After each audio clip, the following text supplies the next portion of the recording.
And he first asked me, like, have you ever acted before? Do you like acting? And I told him, I love films, but I never thought or dreamed of wanting to be an actor.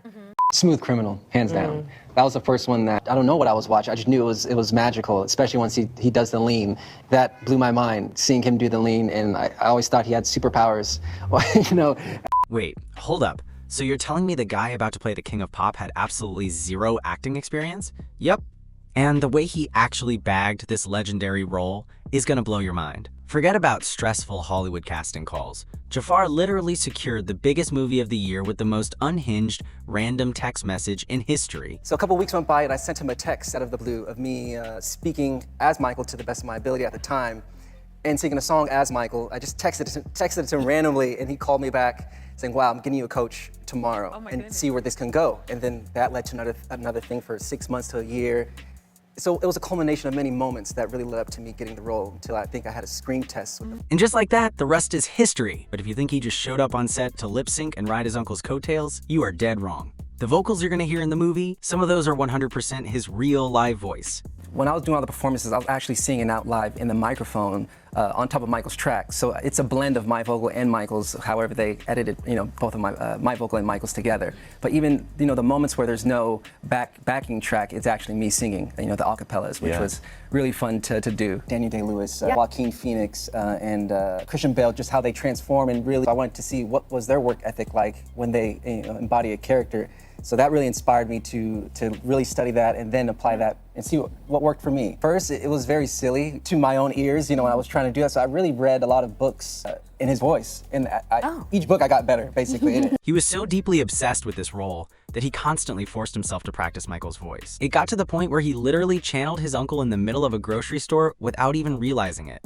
Sometimes I'd be out like in a grocery store and I'd be talking to someone, but I'd naturally respond and I'm like, wait, that sounded kind of like Michael. Like, I wasn't trying to do it intentionally, so I wanted to get to that place where I wasn't thinking about it, like putting it on. It would just come out naturally. Yeah. And it took a lot of time. I always wanted to rehearse with the actual clothes I'd perform in to get that feeling of the weight of the clothes and the way the shoes would feel, the loafers with the flooring on the stage. So I thought about all those different things to make sure that once I got there on the day, nothing surprised me. But no matter how hard he tried to keep it strictly professional, Jaafar completely exposed his inner fanboy the second he got to try on that legendary performance wardrobe. I didn't want to put on something that would alter the way I would move. So I wanted to make sure I had that already locked down before going to set. But that process of trying on the clothes was so fun for me, to try on the different gloves, the fedoras, the glittered socks. The pressure of transforming into the King of Pop was insanely massive. And to escape that invisible weight, Jaafar turned to the exact same coping mechanism his uncle used. He loved to draw, and you loved to draw, and it actually got you back into that? I grew up drawing here and there. I wouldn't say I was the best, but as I got older, I saw some drawings of Michael's and paintings, and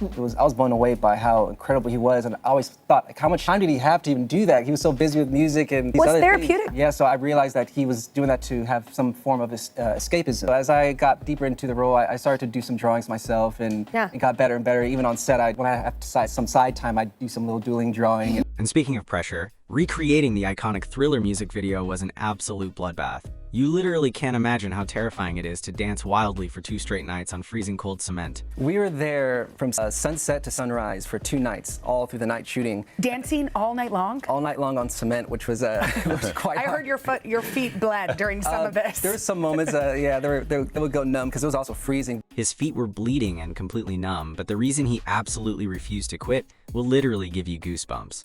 Everyone has to kind of be put on hold until you get better, and I didn't want to be that burden. So I had to really make smart decisions after a few incidents where I did get slightly injured. But at the end of the day, I always told myself, Michael must have gotten injured many times, and he kept pushing, and this is there's nothing new for me.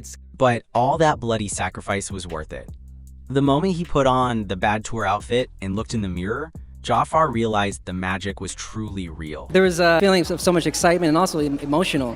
Just to see myself in the mirror and me wearing the bad outfit, which was the day one. I couldn't wait to get on that stage and blast the music and put on a great show. So that was my mindset, but I couldn't help but really take in the moment of what I was looking at in my reflection. So it was really surreal. That phenomenal transformation didn't just fool the audience, but it even brought his own flesh and blood to tears, because they literally couldn't distinguish reality from the performance. And to hear the reaction after seeing the film, especially my grandmother. What did she say?